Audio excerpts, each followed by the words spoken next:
를 높이기 위해서요? 네. 셋을 낳으시면 됩니다. 뭐 이왕 가신 길이니까 한 5 정도 가시면 아주 편안하게. 결혼을 일찍 하고 애는 셋 이상 낳고. 결혼을 일찍 안 하면은 30세 이후부터 카운트가 되니까 이게 10년을 하려면 40살이잖아요. 근데 결혼을 하면은 그때부터 카운트. 제가 알기에 지금 20대에 결혼을 하고 빨리 애는 결혼하고. 낳아야 되고 그리고 무주택 10년 있어야 되고. 뭐 15년 있어도 되고. 그거 괴물인데 이거.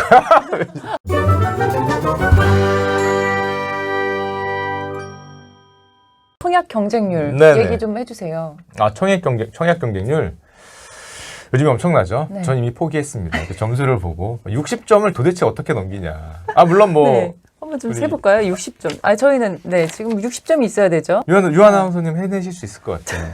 일단 애가 셋이잖아요. 애가 이거 셋. 훌륭하십니다. 애가 셋. 애 셋. 근데 맞벌이시구나. 네. 안 되겠다. 소득이 중요한가요? 그 부양가족. 부모님 모시고 살면 됩니다. 뭐 세대로 한다든지. 어. 부양가족 수를 굉장히 많이 늘려야 되겠죠. 제가 계산하기니까 한 4명, 4명.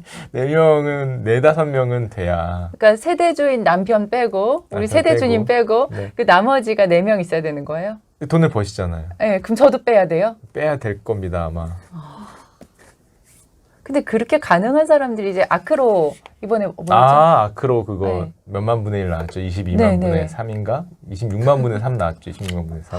저희 방에도 지금 그날 그 네. 며칠 그저께인가요? 네. 요거에서 청약 다들 넣고 이제 궁금해가지고 기다렸다가 발표를 보고. 이 당첨된 분 중에 한 분이 계약을 포기하셨다. 왜요? 이게 당장 팔아도 몇 억이 남는 건데 문제는 그 10몇 억을 현금으로 넣어야 되잖아요. 네. 근데 이분은 아무 생각 없이 넣지 그 돈을 조달할 생각을 안 했던 거예요. 어차피 안 될 테니까. 근데 덜컥 냈어요. 근데 현금을 내라는 거야. 당장 계약금하고 이거 3억 이상 내야 되잖아요. 계약금 중도금을. 근데 3억이 없잖아. 근데 그 대출을 받아야 되는데 요즘에 주담대 안 되잖아요. 주담대도 안 되니까 그거 어디서 받겠어요. 너무 아깝다. 너무 아깝죠. 놔주지. 내 장기라도 팔고 싶어요. 놔주지.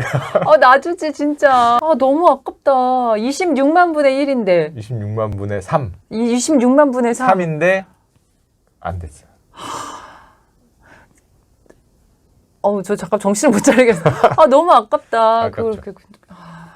근데 지금 아무래도 기간이 중요하니까 청약 저축 같은 거는 네네. 사실 챙기기가 어렵진 않잖아요. 몇 번만 넣어놓으면 되고 몇 네. 번만 넣고 기간이 지나기를 바라는 거니까 앞으로 청약제도가 어떻게 바뀔지 앞으로 우리나라 부동산 가격이 어떻게 갈지 모르겠지만 그 유지하는 거는 당연히 사회생활을 시작을 하면 당연히 해야 되지 않을까? 그거는 네. 기본적으로. 네. 그건 너무 기본적인 얘기예요. 청약통장은 네. 당연히 기본적으로 갖고 있죠. 네.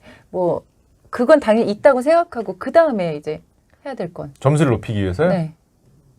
셋을 낳으시면 됩니다. 하나 더 낳으시면 돼요.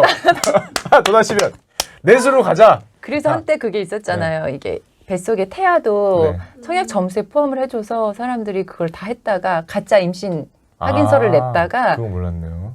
나중에 다 적발돼서 다 취소 아. 처리된 적이 있었어요. 그만큼 원하죠. 왜냐면 청약에 네, 대한 네. 수익이 너무 나니까, 너무 차이가 나니까. 근데 그게 대출이 안 되면서 사실은 서울에 이미 아파트 중위 가격이 9억을 넘었거든요. 그러면은 이제 중위 가격을 넘는 아파트에 대해서는 접근성이 우리가 접근하기가 굉장히 어려워졌죠. 저 때는 사실은 정말 이빨 꽉 깨물고 미친 척하고 살 수 있었죠. 한 70%, 80% 대출이 나왔을 때는. 심지어 전세로도 막 80%, 90%될 때는 내 능력을 넘는 그런 레버리지 투자 가능했는데 이제는 그게 안 되기 때문에 오히려 더 청약 쪽에 사람들이 관심을 갖게 되고 길이 막혔다라고 해야 되나? 예. 우리가? 뭐 그 길이라고 표현하면 뭐하지만 뭐 안 좋은 말로 하면 투기니까 안 좋은 말로 하면 투기가 될 수 있는데 그쪽으로 이제 접근할 수 있는 길이 막히니까 오히려 청약 쪽으로 더 관심을 많이. 근데 26만 명이 지원했다는 건 이 사람들은 그래도 내가 그만큼 현금 보유하고 있다는 거 아니에요? 근데 당첨된 분이 포기한 거를 보니까 허수가 있다. 아닐 수도 있다. 그냥 넣어본 거죠. 그냥 넣어본 걸 수도 있고. 그렇게 포기하면 한동안 다시 청약 못 하지 않나? 이번 건 아마 아니었을 거예요. 이번 거는 청약이 아니라 청약 취소된 게 나온 거거든요. 맞아요, 맞아요. 청약 취소된 게 나온 거여서 그런 공식 청약은 아마 아니었던 걸로. 네, 애를 일단 많이 낳아야 되고. 그럼요. 뭐 이왕 가신 길이니까 한 5 정도 가시면 아주 편안하게 그럼 10년 유지하시면 편안하게 60점으로. 그럼 그 뒤에 네. 몇 년 동안 보유해야 되죠? 무주택 기간. 기간에 따라 점수가 다르죠. 최대로 치면 아마 15년 뭐 이렇게 이상 가야 될 건데 최대 점수 아니더라도 보통 한 10년만 가도 점수가 나오니까. 근데 무주택 10년이라는 거는 그 결혼을 물론 일찍 하면은 조금 일찍 카운트가 됩니다. 결혼 일찍 하시면 돼요.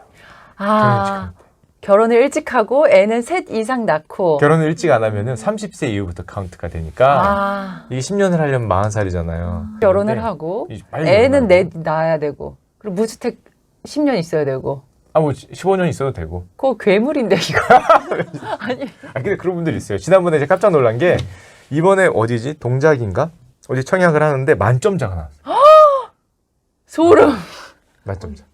와, 이분 진짜 괴물이다. 그 만점을 청약 괴물. 받으려면 이게 부양가족도 꽉 채우고 15년인가 이것도 이 조건도 꽉 채우고 다 꽉 채운 거잖아요. 와.